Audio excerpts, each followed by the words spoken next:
Oh, there's Scott. Welcome to DXgov governance discussion for Wednesday, June 30th, 15:07 UTC. Starting first with the proposal roundup. On mainnet, there are 10 proposals boosted or pending boosting. Most of these are concerned with mainnet buyback proposals. There's been 2 mainnet buyback proposals so far. And the third one, the multi-call proposal, is set to pass in, I think, about 5 hours. And the funding proposals, it passed last night. And in addition to that one, there are 4 other DXD buyback proposals on mainnet, both of which have a funding proposal and a multi-call proposal associated with them. And then there was also LNLHB Inc. worker proposal, which is the rep portion. So this is Kermit Crispy claiming his mainnet rep. So it's nice to see a mainnet rep award. And then, yeah, that was it for all of the mainnet proposals right now. I don't know if anyone had any questions about those or things to talk about on mainnet proposals. I think we also have the transfer to XDAI, which passed. So I actually already executed it, so it's not showing anymore. So we'll probably also do that trade after the call or when people are available. Yeah. So that, I think, passed like an hour ago, right? Yeah. So that's a 150 ETH, 75 ETH to DAI, 25 ETH to USDC, and then 50 ETH to WETH, and to be bridged over to XDXDAO. You can put single-digit GUI and then just wait. That's what I do now for most things, like, because especially during that time, like, you don't have a like market sensitive transaction, so like you can just put like 8 or 9. I think Kermit was also doing this too. I've been using my hot wallet a bit the last couple of days though, so I haven't had an opportunity to leave a transaction up. Nice. Cool. Then going. I was gonna say, random question on the buyback. I saw something from Snufkin asking if buybacks will only happen on mainnet now. That's not true, right? Dave, do you want to? Yeah, no, they're actually happening on both mainnet and XDAI. I think the majority so far, in fact, have been done through XDAI, but they're happening on both networks. Yeah, I'm only saying that because Dave actually this is actually not in, talking about XDAI proposals. This is not in the one because it just happened about an hour ago, but Dave submitted XDXD buyback number 13, the funding proposal, and boosted it, and also the multi-call proposal. So I think it's like good to do these in tandem. The reason that there weren't any of the last couple of days is because there was actually no more WETH left in XDXDAO. So that's what the transfer proposal from that Dave just mentioned is meant to replenish that. So this proposal actually that Dave just submitted will use WETH from the XDAI transfer from there. I think going forward, and I have talked to Dave about this, and I think Dave, it'd be great to talk with as many other people about like figuring out how to submit these proposals themselves, because it is a little complicated, but a part of it is just kind of running through and being able to double check the right things. So Dave has been doing this one, and it'd be great to talk to anyone else for it.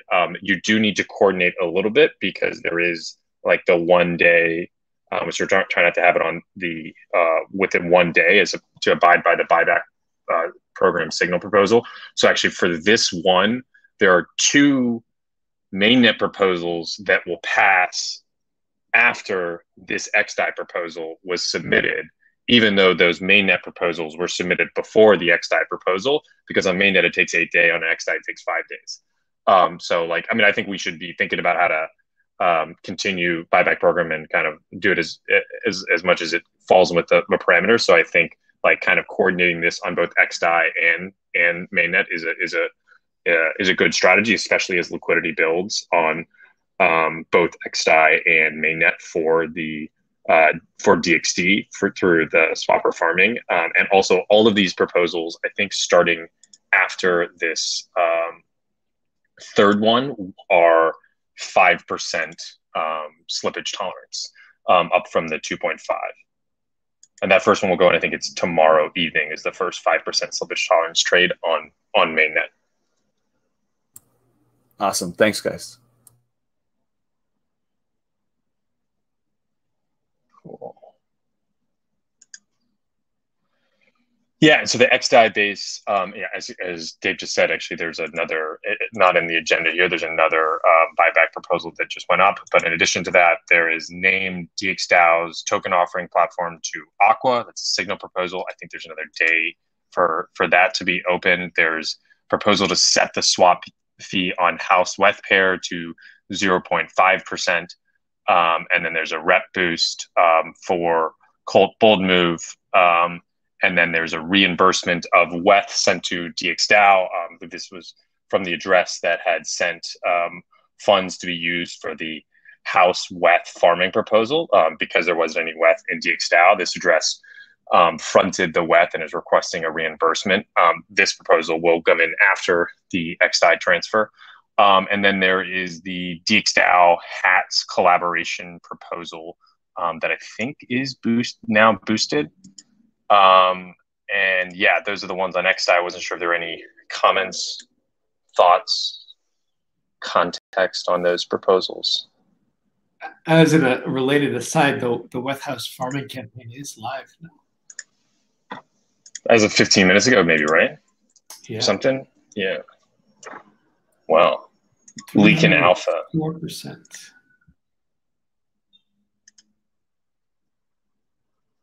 What you said, 304%. So 150,000. Just it's kind of cool. It's $120,000 TVL right now in farming, and $150,000 total in the swapper farm. So that's clearly that's the largest pool outside of DXD WETH that's not DXDAO liquidity providing. Cool. And I think the discussion was to move it to 0.5% because it's from 3%. Is that correct? Yeah, there is a proposal live to adjust the fee to 0.5%. There is some debate going on in the House community on like what that fee, what like a good fee would be for that pool. So yeah, that's like, so it will be interesting, like how like householders as they like do this farming and enter this pool, it will become their main pool, right? And they will likely organize and try to decide, and separately they might even have an LP DAO for those people, and but now they need to make a decision, right? And they need to decide what that fee should be, and they at some point will either like the 3%, like not like if it changes to 0.5%, or ask for some other percent. So no one knows what the best percent fee is, right? And so let's see what their community comes up with, and then they are aware that like they could ask DXDAO to adjust it if they had support, and potentially could do maybe a snapshot vote or something to like if they couldn't decide, so they can like do what we want to do with LP governance like today, right? Which is super cool.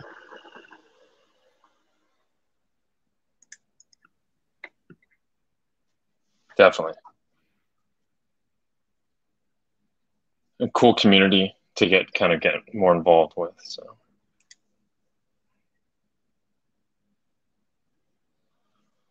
cool. And then the HATS DXDAO collaboration.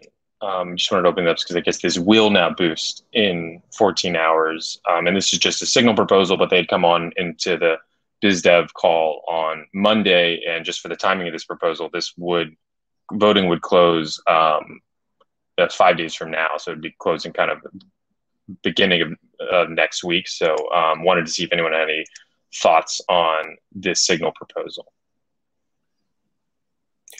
And I would add there's like a smaller group of some of the technical contributors meeting with the HATS team later today to go over how the mechanics of this collaboration would actually work. So hopefully we can report back hopefully soon from that as well, just to kind of like give some of the DXDAO contributor perspective on how this is going to work and how we feel about it.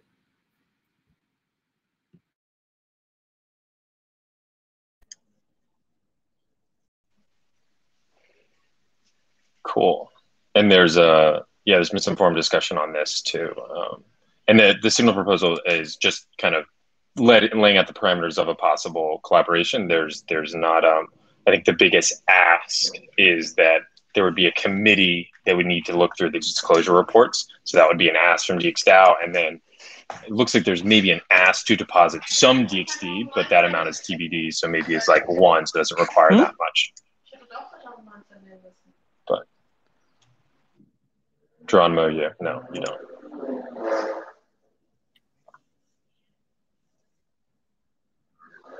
No, it just sounded like you had a point. Yeah, I think, I guess you guys are going to be talking about this later, but basically the vault can open with, kind of like without the DXDAO depositing anything and just the community depositing stuff. And once there's going to be liquidity mining, there's also going to be like, hat rewards.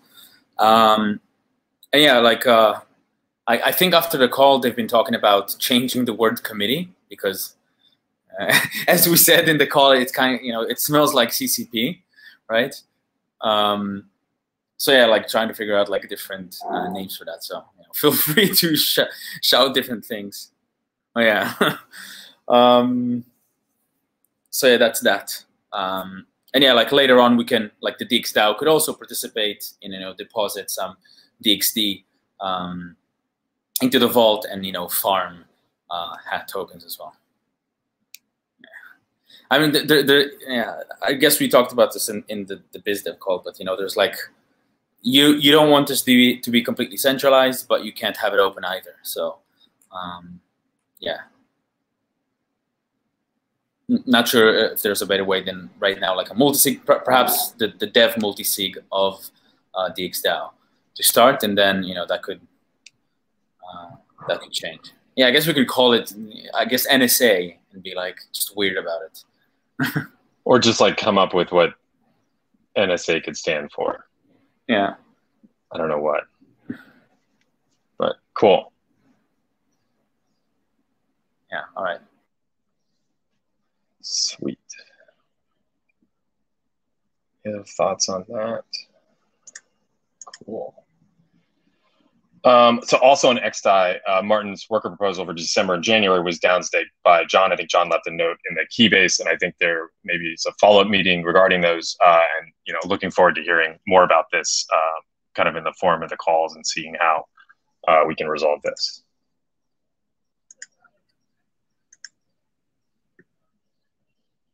And then the community rep boost for June, I snuck it in there on Friday. I should have done this earlier in the month, but we had some community rep boost for June. There were a couple good nominations. I had nominated Colt Boldmove, who actually his rep boost is already there. Colt has been really kind of providing cool insight and perspective to the contributor UX squad and has kind of been lurking around the Keybase for a long time. And I think I'm excited to see how he can kind of bring some of his ideas around performance review and elsewhere to the community. And then I think there was another one for Cabello, who has been doing some great work for Omen Squad, just kind of, nuts to bolts there. And then, yeah, I also nominated someone who had been running a page for a Russian-speaking community, someone who'd kind of engaged, and then Hedgehog, who provided, I thought, some good DXD buyback program feedback. So if there are any others, put them there.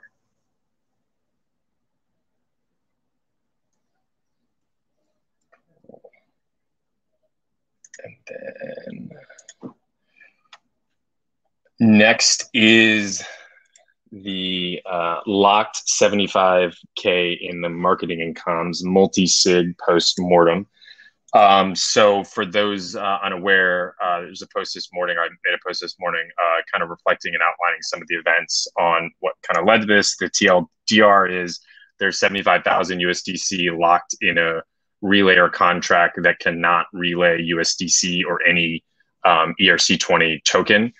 This was sent, proposal passed through on mainnet through DXDAO governance, and executed and sent the funds there. This was discovered, I guess, yesterday, the day before, and kind of confirmed yesterday. And so there was a lot of discussion on what led to this. And I think kind of the two takeaways for me, of course, is first and foremost, it's a failure of like vigilance, scrutiny, and verification of proposals, and that kind of falls on all rep holders, right, that are managing DXDAO.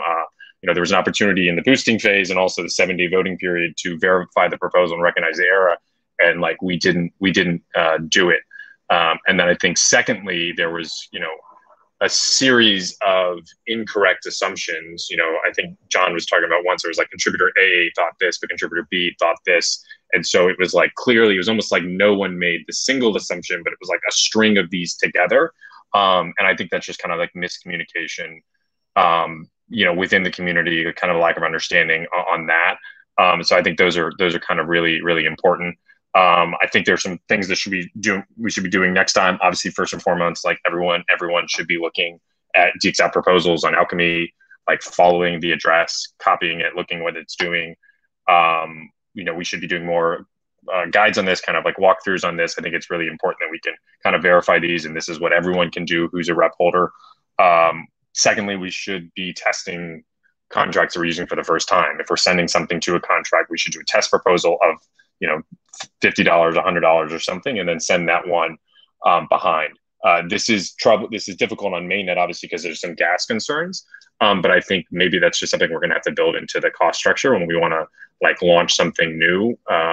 That's gonna have to be done. I think we should be more specific about the proposal execution, like what's exactly happening, right? I think that was something that wasn't clear exactly, that there was a USDC sent to the ETH relayer contract was kind of what was happening. So maybe if we could get grasp on that. And then, we just all need to understand how we operate on chain, right? I think there was confusion because some people were like, well, we need a relayer to do all funds or any tokens, but others knew this was only related to ETH, and then some knew that we were going to do the funding in USDC, and others didn't. So, there's the kind of lack of tight communication between them, and I think that's kind of the fault here. So, I don't know if others have comments, other things to add, things that we should do better, or other questions from other people. Yeah, I'd like add a couple of things. It doesn't feel good to lose money. I feel bad about it. I was, I think, the one address that voted on it, and I actually did, verify that it was going to the multi-sig, and that, the address was in fact like a relayer, but I failed to like make the connection, which was that we shouldn't be sending USDC to what was really just an ETH relayer. And like, I also want to give like a little bit of background as to why we are even doing this in the first place, right? So we've used multi-sigs for different kind of expenses and moving money around where we needed to do it quickly, and had been sending ETH and such. We've been sending ETH and mostly ETH we've been sending to multi-sigs for a while now. With the Berlin hard fork, we ran into an issue. So this was like a couple months ago, that the DAO-Stack DAO that were built on couldn't send ETH to Gnosis multi-sigs. And not to get too technical, but it has to do with when you send ETH, it calls this fallback function, and the old transfer function, which DAO-Stack code from, this was written a couple of years ago, uses, specifies like a fixed limit to gas. And so if that fallback function wants to do anything more than that fixed limit would support, it fails. So we weren't able to send ETH directly to multi-sigs. So this led to like the solution to that. The fix there was we had to deploy a relayer. And so, like there was we didn't understand well and communicate well that this relayer was really just needed only for ETH. Because ETH, when you said ETH, that's when the fallback function gets called. ERC20 transfers are called in the ERC20 contract. So, I agree with Chris that we do need to do a better job, absolutely, like scrutinizing proposals and stuff. But this would have been tough, I think, for most people. If anybody was going to catch it, it probably should have been me or some of the technical folks, and I failed to do that. I feel bad about that. So, we were in this, like, it's one of those things. There's like a string of things where people didn't like understand the full picture, and you see that, and it's just kind of like dope. But stuff like this, unfortunately, this blockchain, like, things can get tricky and stuff like this can happen. And so, yeah, I think we just need to take these lessons. It does not feel good to lose money. We need to, just remember, try to do the best when you're communicating, be as clear about what the problem is. And I think Chris's point about testing stuff, we had used the ETH relayer before, so there was some comfort with that. But anytime we're doing a new deployment and moving money, like maybe we should be a little bit more stringent about that and do smaller tests up front. I think that could be a good approach as well. Yeah, a little more to add on. So when the Berlin hard fork caused a problem, we came up with a solution, and it might be documented in a proposal, but we never really, we created a whole workaround that like only a small group of people knew why we were creating this workaround. Like, and so I mean, I boosted the proposal, but I actually didn't know that you couldn't send. I just didn't know that. I didn't have that knowledge. So if we had like, if there was when we create a workaround, if there was like a documented forum post about why we're creating the workaround and exactly what it's for, then like hopefully everyone here would know that knowledge, and then anyone could have stopped it really. But if you didn't know, then you can't really stop it. And the thing with it, like, there's always going to be, like, we have lots of proposals that are wrong, right? So people make correct proposals, people make incorrect proposals, and then hackers can make malicious proposals. So anyone in the world can actually put a proposal into DXDAO. The only thing that can stop incorrect and malicious proposals is the governance process, and the governance process basically failed to identify this problem, even though, yeah, it would have been better not to have the incorrect proposal, but yeah, the I mean, government has to be able to stop these things, because anyone in the world can put a proposal into DXDAO, right? Yeah, I mean, and I don't think a malicious, like if this had been a malicious proposal, I think it would have been stopped, because like was my mindset when I was looking at it, was like, I think I know what this is about. Like I know about the marketing multi-sig. I'm just verifying that who said they're doing it is who they are, and it's going where it says it's going. And like that part I did verify, but I like wasn't thinking like, oh, is this actually technically correct? Like, are we actually supposed to be doing this to accomplish the goal? And yeah, like, I mean, even holding the two pieces of knowledge in your head is not enough, right? Like you guys kind of had them, but it's like, you have to be there when the connection like happens, right?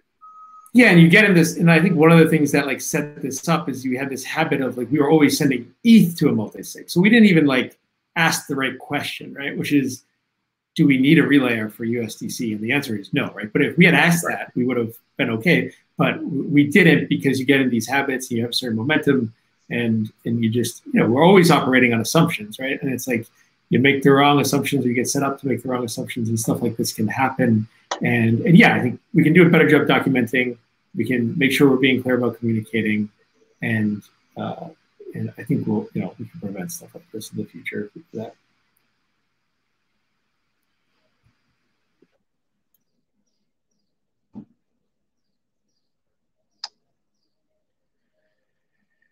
Any other thoughts, questions?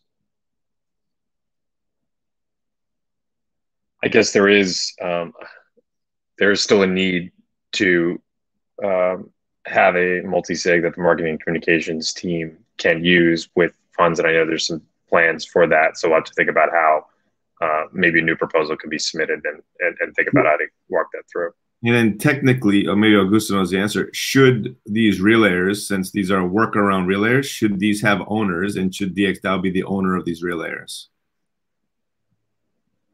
We actually don't need a relayer for this, which is kind of like the real facepalm. But in general, why wouldn't DXDAO be the owner of the relayers that we use? I mean, in general, the relay is just like a pipeline, right? It's just get something and send it out, and it's mainly for ETH.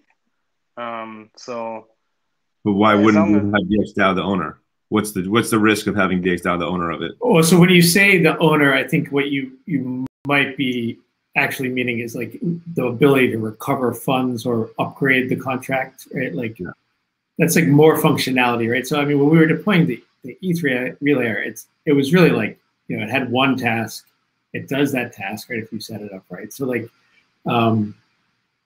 yeah, so like certain things we've done do have like recovery functions, upgrade functions, like ownership transfer, because we expect them to maybe do different things in the future, or we expect, to have to pass that on to a new instance of the DAO, or, there's funds that will be kind of like left over. So like certain things that we, like relayers that we have, do have that functionality. But I mean, like, you really shouldn't need it for. But just thinking of the word relayer even there too, because like we've got there's this protocol relayer, we've got the liquidity mining relayer, we've got the swapper relayer, and those like are actually pretty different than this very, very simple like ETH relayer. And like, so yeah, you could see maybe a little bit how we could like conflate those two things in using the same terminology. Anyway, just like another area where there's like some opportunity for confusion. Yeah, I'm just saying in general, if we're going to launch things that have workarounds, is there any additional risk to having an owner, DXgov being the owner of it? Is that, I mean, I think it was work. But I think it sounded like more work for this ETH relayer. But like, so yeah. Yeah, exactly. The reason why it appeared this ETH relayer, well, we need it. So I think I code it like, I don't know, in a day, like it was minutes maybe, because it's only like few lines of code. It just receives Ether and it sends Ether to other address when you call the relay function. So I never thought of adding any ownership, because as it that was the whole reason for this contract to exist. Receive Ether and send Ether.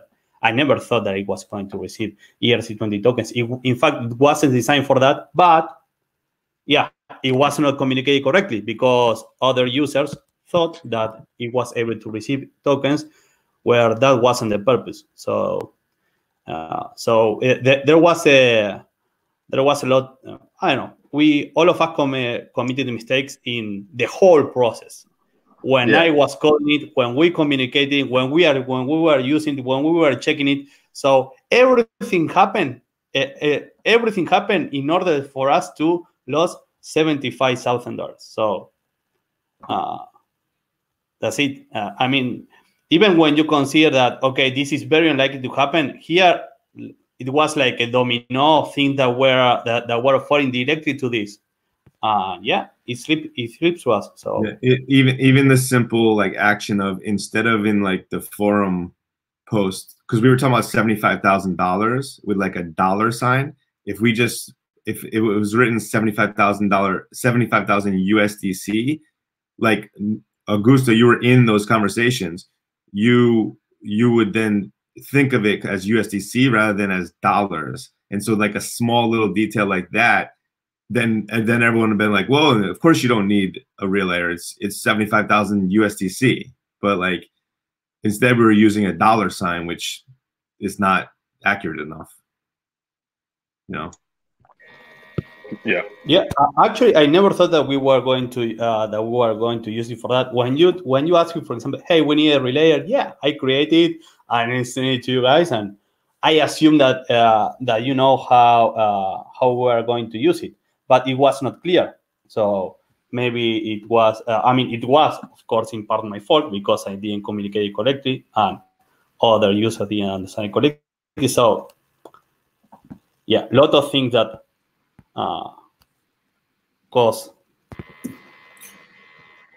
Yeah, and I think something that we try to do in engineering, as well as like state the requirements without trying to get into the solution, right? So if you kind of in this case, to use this as an example, the requirement is the marketing team wants to send 75,000 USDC to a multi-sig, and then you kind of like could hand that to engineering and then make sure that engineering is actually responsible for like the whole thing, right?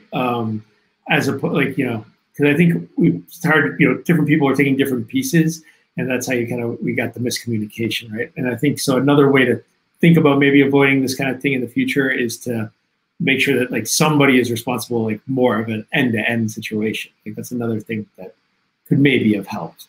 I mean, the other thing is, Yeah, I would just say, like, I mean, it sucks. I feel bad about it. I mean, really, the governance framework should support this, right? Like, if we were on a newer version of, governance framework, it would have a transfer function that just worked, right? Like, it shouldn't be this hard to send funds from a governance framework, right? And I mean, and so, like, we need to address this at like a more fundamental level by getting the software we're operating on like up to date and like make it functional, right? So like we can improve, we can learn from this, and I think this is a good thing that we're doing. But I mean, we also shouldn't feel too bad. Like, any individual shouldn't feel too bad here that you made an honest mistake, right? Like, nobody feels good about this, but I think objectively, like, we would probably even say this is a collective mistake in general, but like objectively, it is pretty impressive, like how many like different components were a part of this and how many people, voters had the opportunity to do it. And even as you said, like going upstream from that, right? Like the whole like the framework we're operating on is there. So like, yeah, I think it's and the last like big thing is, I think one of the things that also went wrong is like attention. So we need attention. The whole thing, like the governance process doesn't work without the attention and eyeballs, right, of everyone. And we moved that to XDAI. And so fewer people are looking at mainnet, even though we're doing lots of proposals there. Really, Geronimo raised this point. Like everyone, like 10% of your worker proposal, 10% of your time should be like spent on DXDAO governance. And that includes like more participation, more voting, more boosting, more analyzing of, and this is technical and non-technical people for all the proposals, than just like hope that a few people handle it all. Like everyone should be doing that as part of their job and worker proposal, basically. 100%. Yeah, completely agree with that. That's super important for us in general. I do wonder whether it would have helped in this case, but like because it's very technical. But I mean, I do like absolutely agree with that in general. Yeah.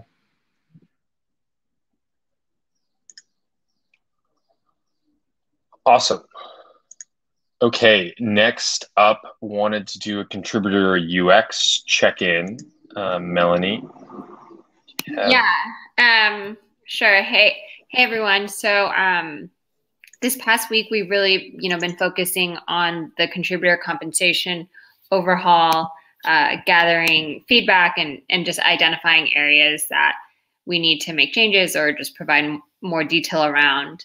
And an area in particular today that we want to review and discuss is just the total burn rate of DXDAO funds in relation to the proposed compensation overhaul. And then I think Keenan will talk about that in just a little bit. We've also had quite a few calls and interviews with marketing lead candidates over the past week.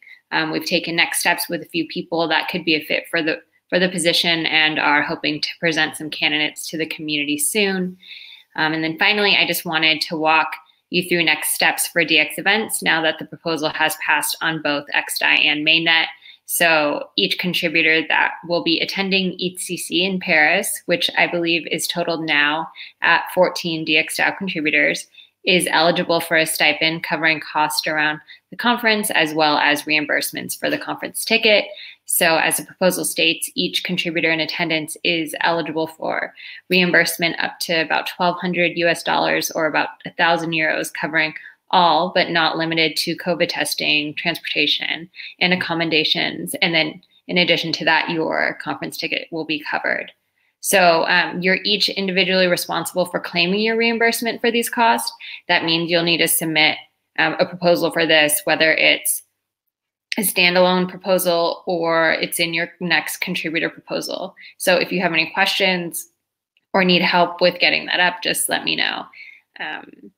And then that's just it for next steps for EthCC. And then Keenan, if you're available just to discuss a little bit more about burn rate and then just a little bit more around the compensation overhaul. Yeah, thanks, Melanie.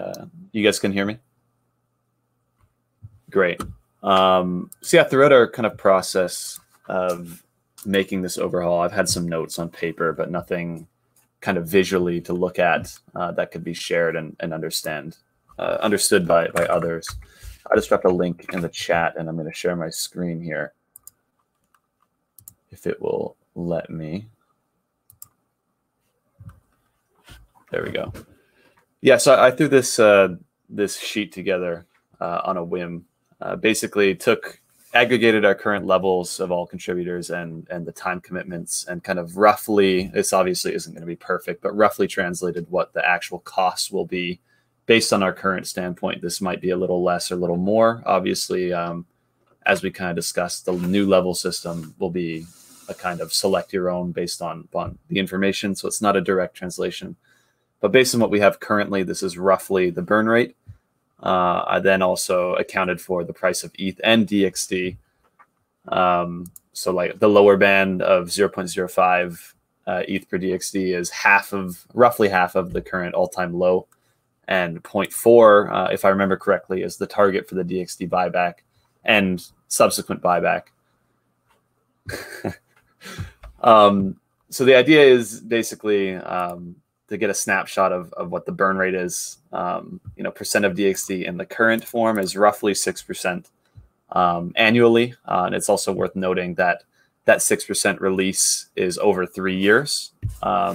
So it isn't supply-wise being released 6% a year, but rather 6% of the supply is locked into the contract and then released over 3 years. Yeah, I guess that's kind of the overarching point. The kind of the conclusion I came to, I suppose, is that this is actually, I was a bit worried at one point, just putting pen to paper, but I think these numbers are pretty healthy. And, DXDAO contributors are who we want to be distributing DXD to, right? And this kind of, 5% range, presumably going to be getting better alongside this DXD buyback, is, I think, a very good number to be working with. And just one last little point. I did also do some calculation for the stable increase, but obviously that's not as sizable compared to or as much of a talking point, I suppose. So yeah, take a look at those numbers. Let me know if there's anything missing, any information you might want to see that I didn't account for.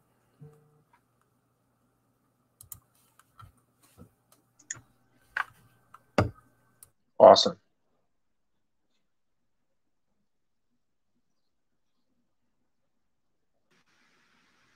Yeah, I think this is super helpful, Keenan. Thanks for putting that together. And yeah, I would agree. I think 5% seems reasonable.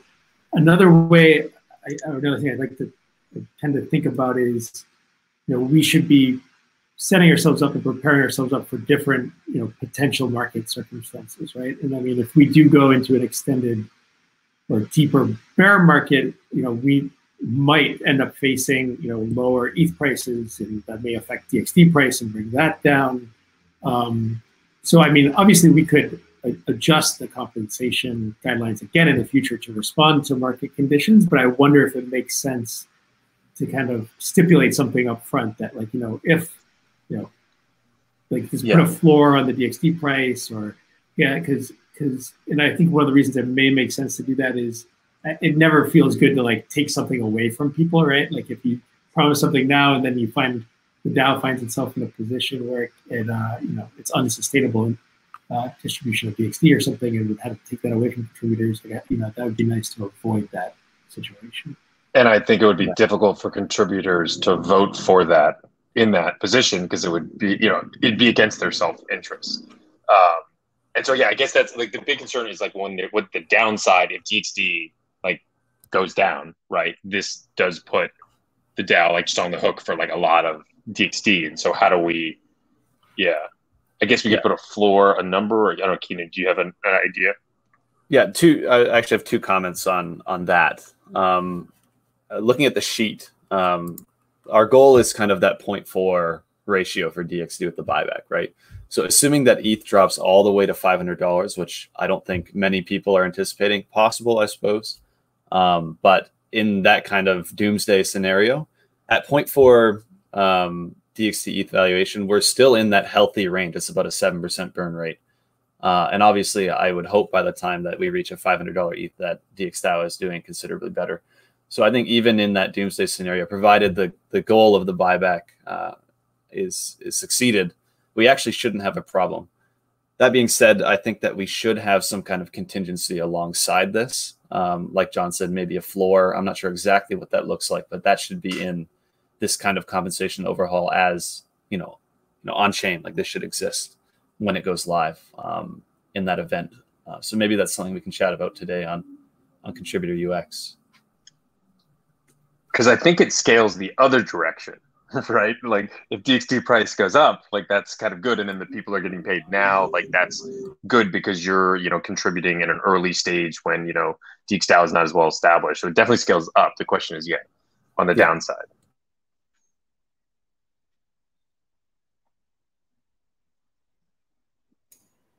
I think a floor price would make sense, right? But then on the other hand as well, as more DXDAO gets locked up, you would also expect some movement in the price upwards, right? Because there's just less DXDAO available as you keep locking more and more up in vesting contracts. Right. As it but flows then again, out. It's impossible to predict, of course, especially in crypto. Markets are not very rational. Yeah. But we do know things are either going to go up or down, right? So it's exactly. contingency plans on both of those. And although we'd like to live in the world where we think things only go up.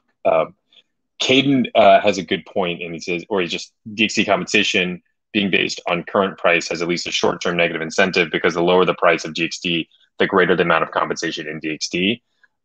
This is, I think, true. I don't know. I mean, to a certain extent, right? It's not a super strong incentive. I am more ambivalent on how to achieve what is the quote-unquote current DXT price to be used for worker proposals. I don't really know exactly the best way to insulate it from being gamified.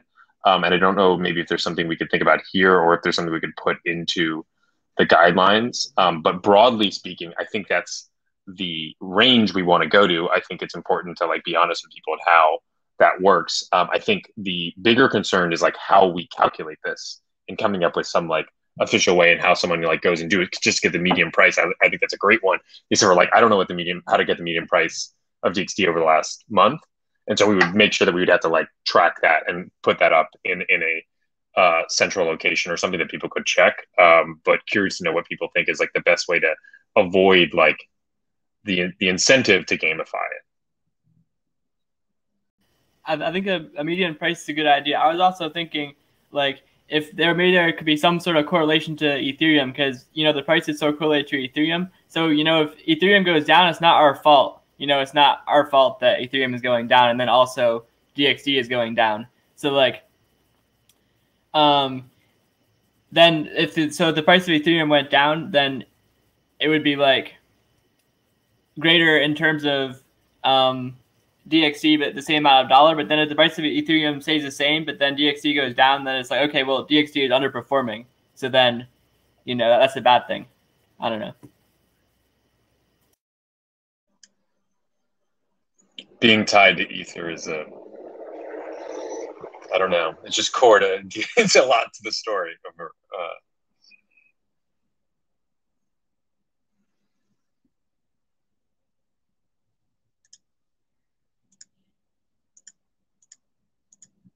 Cool. I think something to think about more. Hopefully we can get this, and hopefully I think a little bit more discussion will follow up in the contributor UX, and we can look, to see how the next steps to get this moved forward to maybe a proposal.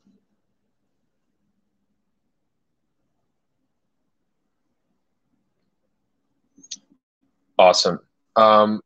Just 3 final points here, and I'm just going to say them all first so we get a chance. The first one is just to claim your mainnet rep.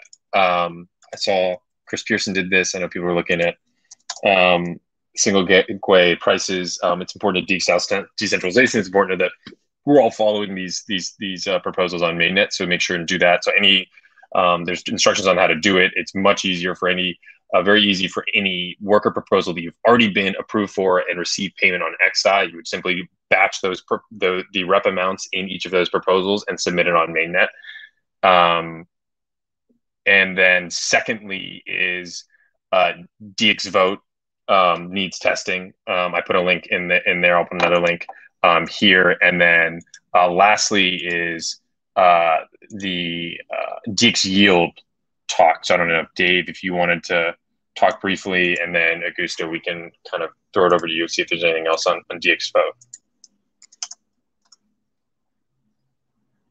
Sure, yeah. Sorry.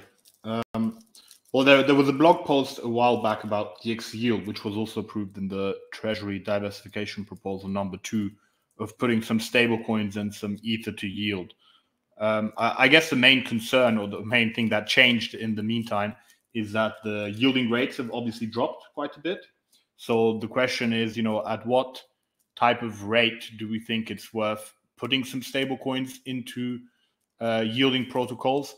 The thought behind that being that some of these stable coins are also to secure runway, right? And I guess whichever protocol you use, there is also some more risk involved than just holding on to the stable coins in the DXL treasury. So that also kind of makes it somewhat more difficult to plan long term. Or, for example, I posted a draft of a potential execution plan for how we could, accumulate some of these tokens. But, with yielding rates changing all the time, perhaps it's easier to have a more flexible approach. Something that had a good yield right now was actually like staking some ETH on like a Lido platform or something like this, which returns like, I believe 5% I saw earlier. And we also have like 1,000 Ether authorized for the yielding program. So maybe that's somewhere we could start. And then I don't know, it would be great, of course, to also hear other people's opinion, what you think. But I just wanted to throw that out there because I know the blog post has been up for a while as well, but no action has really been taken yet. And that's kind of the reasoning behind it so far. I think we should do it and move forward to learn how to seek yield, even if the yield's small. So we just do it with small amount to start. And I expect yields at some point will pick back up. And then you'll be ready to just continue that program and put more stable coins into yield seeking assets. And so doing some, like more than 0, is a good first step. Yeah, I would agree. It'd be cool to kind of prototype this just to demonstrate that we can do it and experiment with it. Yeah, I would say, anything you do comes with some risk in blockchain, and we should be very protective of the stable coins. And so personally, I would think 1 or 2% is just simply not worth the risk that comes with the smart contracts, but to do it at scale. But I still think it would be really cool to demo to do it, to kind of pilot it.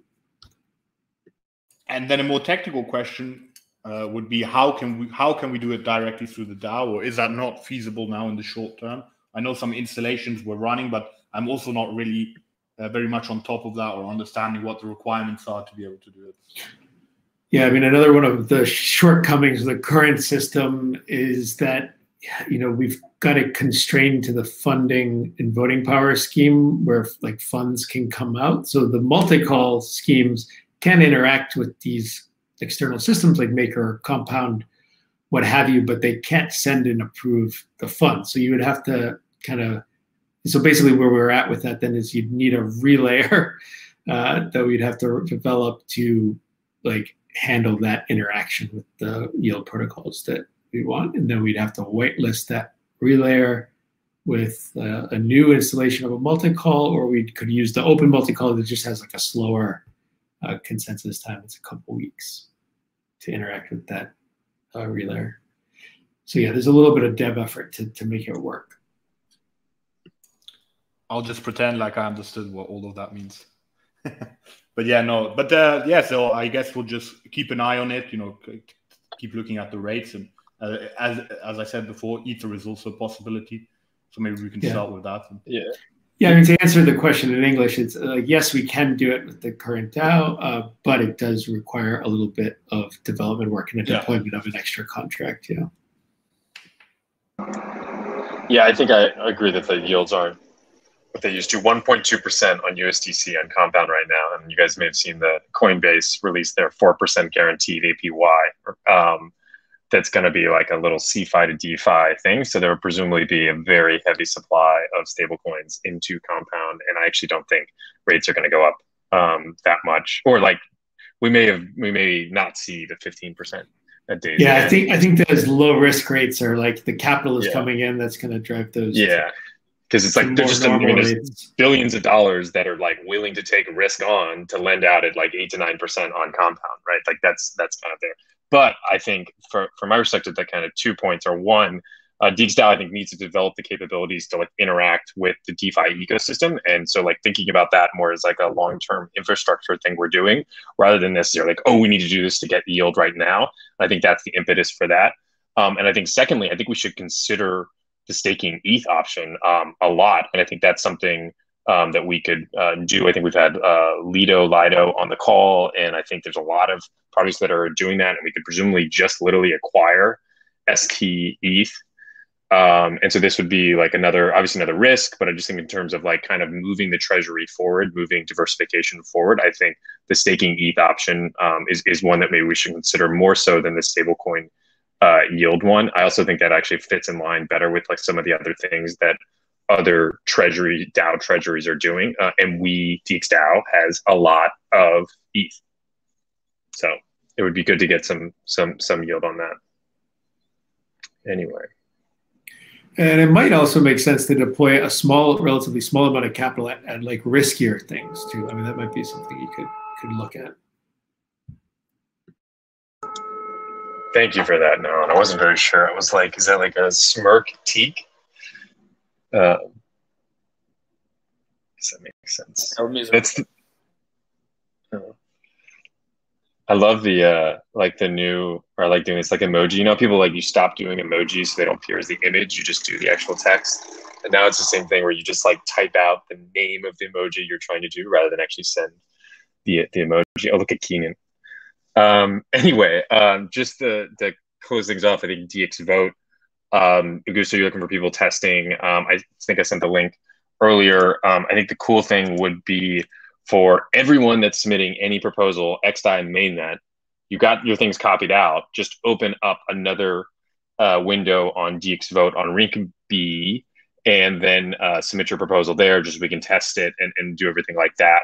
Augusto, do you have any other things to add, encourage people testing, or things to be on the lookout for? No, not really. It would be good to hear what do we think that is super priority in DXvote. Like, for example, because for me right now, I think it's a priority that I fix how is displaying the time on the schemes, like on the proposal, when it's going to be executed, and when it's going to estimate how and when it's going to finish.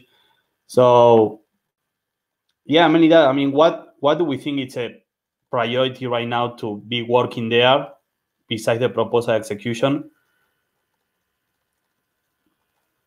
It would be good to hear that. I mean, from the users. Maybe some basic functionality that is one-to-one with Alchemy as a starting point to build up from. I mean, the main objective on Arbitrum early on is going to be to control and deposit liquidity into Swapper. So I think that should be like the first focus.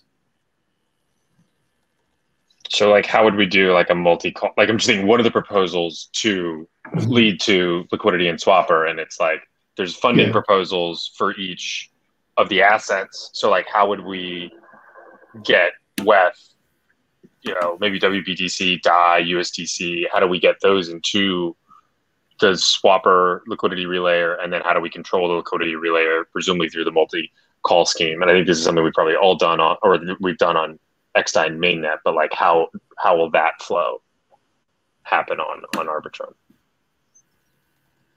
Okay. So it will be adding I can add the recommended functions that we want to execute on Swapper on DXvote.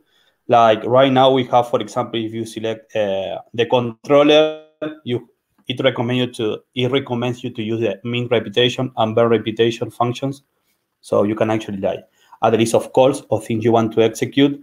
The same for ERC20 transfers, where the addresses that we are getting right now, they are hard coded from a JSON file. So I guess it will be getting the addresses of the tokens dynamically, the ones that we are going to be using in Swapper. The balances of the tokens that the DAO has. There is something here that later I'm going to be showing in DXgov in DXgov, that an avatar can have balance and a wallet scheme can have balance. We have a quick wallet scheme that can execute functions way faster. So we should be able to execute also functions to Swapper from the quick wallet scheme, but it's going to be acting as an owner instead of the avatar. So it will be that, right? Like adding the recommended function on Swapper that there are going to be add and remove liquidity, and what else?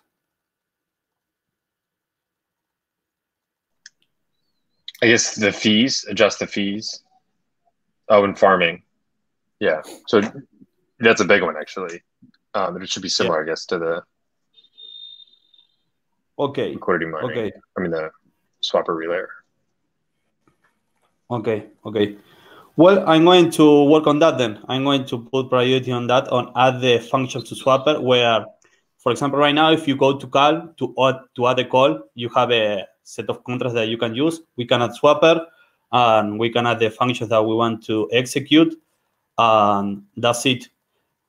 Later, another thing that I think is going to be super cool to add, we have templates, the templates that Melanie shared to me. We can also add calls for that templates, for example, to send Ether or DXC. So that is going to make easier for creating later proposals and signal proposals. In fact, we have a signal proposal that was executed on Arbitrum that I think Sky was the only one who voted on it, to add the dark mode on DXvote. So that was cool. It's like governance happening in the built-in on what features we should have in DXvote. I have a very basic feature request for DXvote. If like you know how you can tag. No, it's a serious thing, man. Why you starting like that straight away, man? Like on Alchemy, you can put a tag on your proposal, right? But then when I actually want to retrieve it, it's almost impossible to retrieve these. So it would be nice if like someone submits a worker proposal and tags it with, for example, the product they're working on.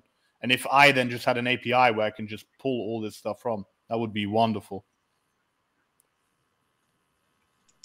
Tag proposals. But no. Alchemy tags them. That's not the problem. It's tracking the tags and being able to access them. Okay. Yeah. Not a high priority, but I would love to be able to go to an individual voter's profile and see all the proposals that they've made. Like that would be really cool. We can do it. We have that information there, but I didn't have time enough to finish the users page where you can see all the users. Absolutely. Swapper is number one priority. So we will have time after we deploy Swapper to worry about this stuff. Maybe a priority, but you're probably building this in. Like just on Alchemy, like there's a problem if we want to give a reward or send funds with a asset that is not in the drop-down menu. It's like really hard, and so I think like John has to crank up a local version of Alchemy. So it'd be great just if we can like send funds with just the token address and not needing that from the UI. But I assume that is probably possible. No, that can be done too. It will take some time, but yeah, that can be another feature. I mean, yeah, we should create all these features in issues or proposals. And if I think that they're going to take a lot of time, I'm going to be downvoting them. Yeah, I think that feature that Dave wants, if he creates a proposal asking for that. I actually wanted to vote down Sky's proposal, but I wasn't fast enough. So it got executed. It's because Arbitrum's so fast, man. Just too quick. Oh man, yeah. The other really cool thing and Chris, you had mentioned this Augusto added like a process at the bottom to like submit a feature, suggestion, or a bug. That process that with like the form and it feeds into GitHub as an issue and all that exists for DXvote now. I think that exact same thing should be on every single one of our products. Now, okay, maybe you don't want to be overwhelmed, but they go into some side place, but that's an amazing way to get feedback from users. And so that exact process that's on DXvote should be on all of our products, I think. So Augusto can downvote them when they say, so this is not an issue. Yeah. But yeah, just create any issue of anything you want. And yeah, other people will see it, and you can comment on GitHub like, okay, this is an awesome feature request. We want them. Or yeah, just start talking about. Yeah, I think what John said, I think it's good to track is I think what John said about like, what would we need to govern Swapper? Like if that's kind of the guiding lineup, we can think of those are like definitely the high priority items. Anything that we definitely need to be able to do that better. Okay, awesome. Well, then Fede, let's talk what we were actually going to plan to talk after the call to see how we can test Swapper. So yeah. Okay. Cool. Great.